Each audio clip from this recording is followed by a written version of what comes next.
Land First Black First has been dealt a blow. Its slogan, Land or Death, has been declared hate speech. The Equality Court has given the party a month to remove the slogan from its regalia, website and social media accounts. BLF must also apologise on the website of the South African Human Rights Commission. Criminal proceedings could be instituted as well. The clerk of the Equality Court will send a copy of the judgment to the Director of Public Prosecutions. BLF leader Andile Mngxitama with me in studio this afternoon to talk more about these latest developments from the courts. Andile, very good afternoon. Thank you for coming in. Were you expecting the court's decision to go this way? I was surprised about that decision, and it doesn't make sense. You know, if you listen to, and everybody will see the judgment tomorrow, court says, well, a slogan such as one settler, one bullet is not a problem, but a slogan such as land or death is a problem. We believe this is a nonsensical, indefensible judgment. We are going to take it on appeal, and we will win. I mean, even the highest court of the land have ruled things like umamuya jabula mangshayibuno is protected speech. So these magistrate courts are backward when it comes to keeping up with jurisprudence. So hold on, I want to go back to the slogan itself, land or death. What do you mean? Simply means that death is associated with landlessness. When they took our land, when they arrived here, white people, they killed us to take land. They didn't buy our land. They did not get our land out of a peaceful process. Death defined land dispossession. And quite clearly, if you want to get your land back, you must be prepared to die for it ultimately. Even as I speak to you now, members of my movement have been arrested, have been beaten down. Some of them, I have blood in their faces because they are saying, return land. So we associate the question of landlessness. If you're landless and you're a black person, quite frankly, you're dead.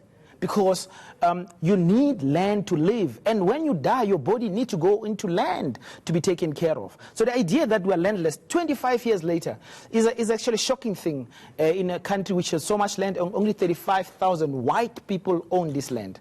But that's not the only thing about this judgment, by the way. This judgment was not about, oh, land or death. This judgment was principally about deregistering Black First, Land First from the elections. And they lost. This is what the media is not picking up. We'll get to that at the moment, because that also has to do with your issue with the FF+. So when you say land or death, are you not also, because this is the fear, are you not saying that if land is not given, there will be death on the part of those who do not want to give over the land? But shouldn't it worry us that there is an assumption of fear, white fear? Let us be clear, white fear.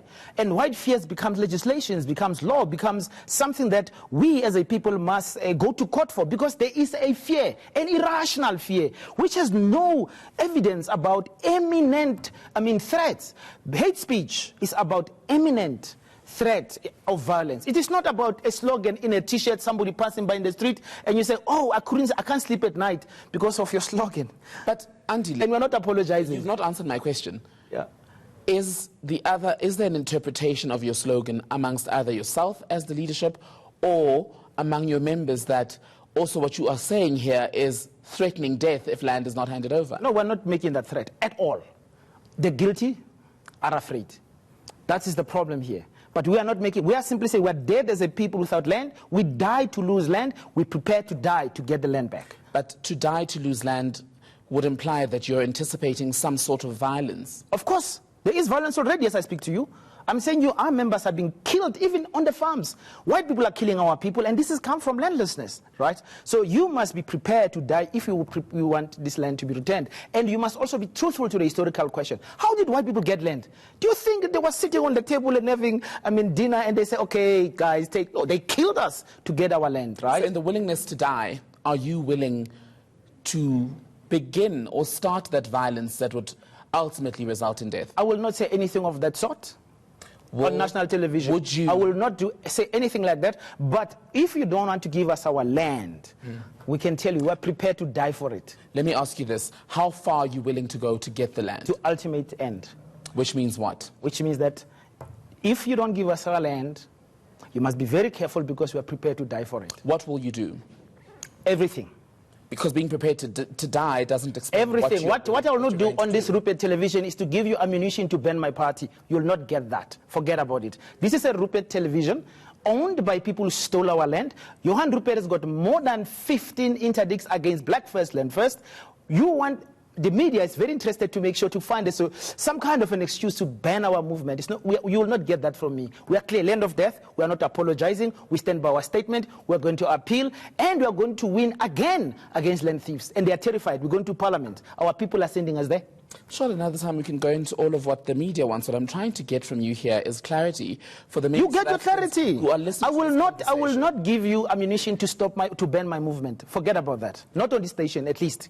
And there are already attempts to get you banned.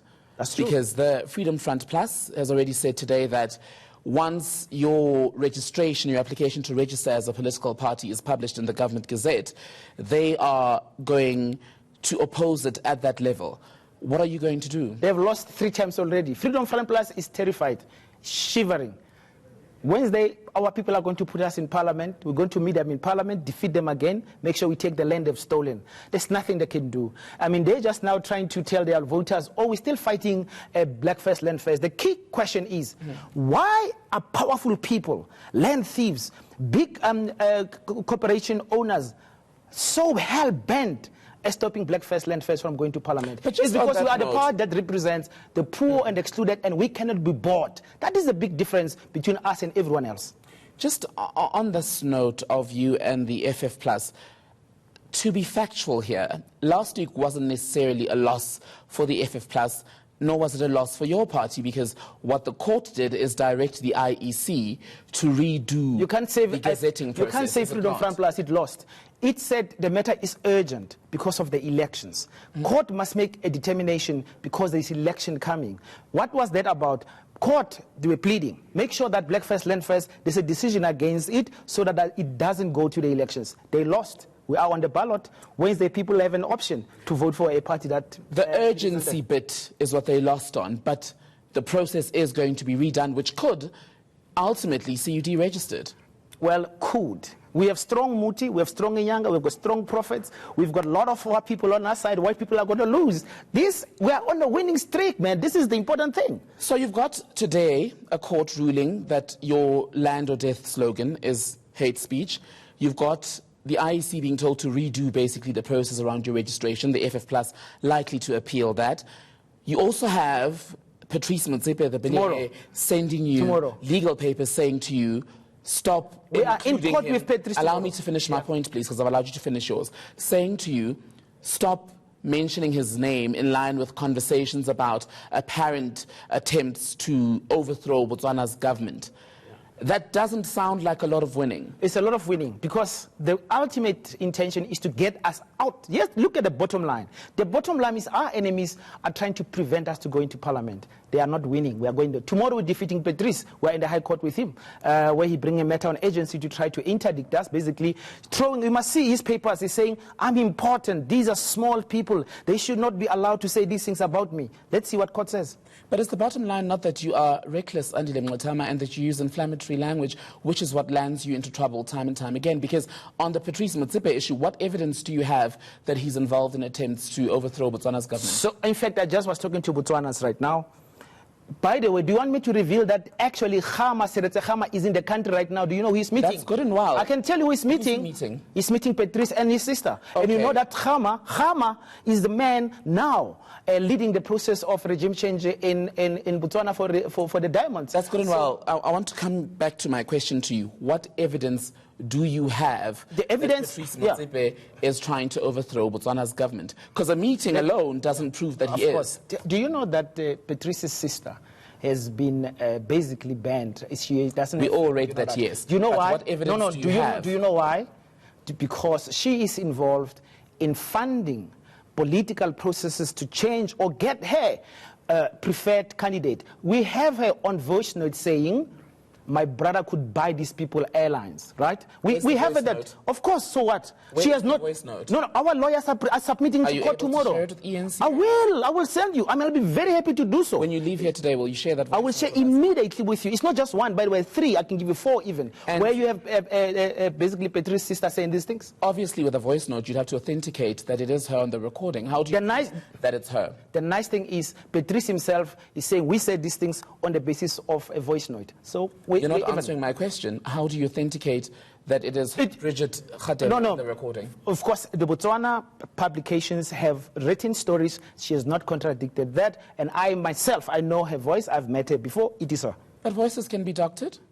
Well, but I mean, if the speech is unbroken, how can you say it is doctored? Let the court decide tomorrow, because Patrice saying... I'm asking you how you've authenticated that it is indeed Bridget. Because she did not... She spoken to her alone is enough proof. It's enough proof that it is in the Botswana papers many, many times. It is, if I go to the Botswana Standards Facebook right now, that her face is there.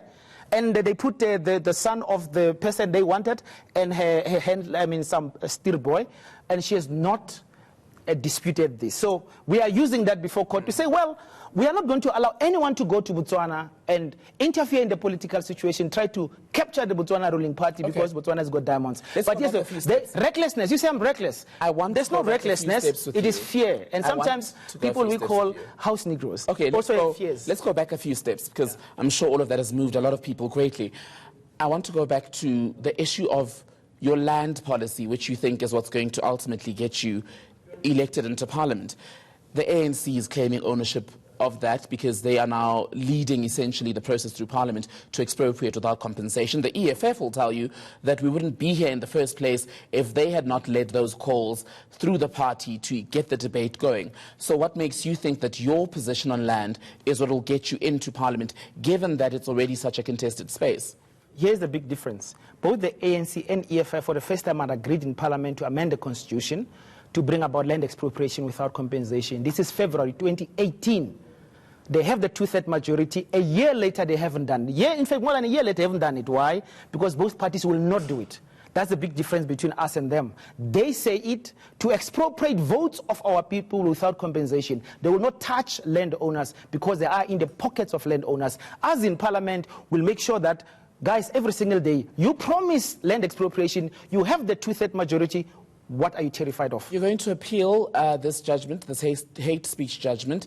When do you expect to file that appeal? Which we'll do it within 20 days, which is, I think, 20 days, which is allowed in terms of the law. And if the court finds again that it was hate speech, will you apologize? We'll never apologize. We'll go up to the Constitutional Court, and believe me, even the High Court, without going to the Appeal Division, is going to throw this thing out. The Magistrate Court erred greatly. Call any expert on free speech, please. Not me. Anyone of the free speech, and ask them if this could stand as hate speech. It can't. Still with that, are you not worried, Andile, that while it may not be your intention to incite violence on the slogan, that some who believe in your ideological position may then interpret it to mean this is a call to take land by violent means? You know, I respect our people a lot, and I believe that they are rational people. I don't think that they would do something which is not consistent with peace, justice, reparations. So I'm not worried at all. But what worries me is how white fears are seen as something that must be protected. You are creating scenarios which do not exist. No white person has been slaughtered. Nobody has called for white people to be killed. But we're sitting here, even courts are listening to white fears. Nightmares of white people are becoming matters of national conversation, court decisions. It shows white power, and it shows also the exclusion of black people and how you don't take us seriously as a landless people in our own country. It's an insult, quite frankly, that I am sitting here having to actually answer to a white woman who feels terrified by a slogan on our T-shirt, and now it's become an issue for court decision. It is shocking. It shows that 1994 changed nothing for black people. That is why I want Black First, Land First in Parliament. Remove this constitution, bring in a pro-black constitution that will start by saying South Africa belongs to black people and was stolen from us by white people. Okay. Black First, Land First leader Andile Mngxitama, thank you for your time.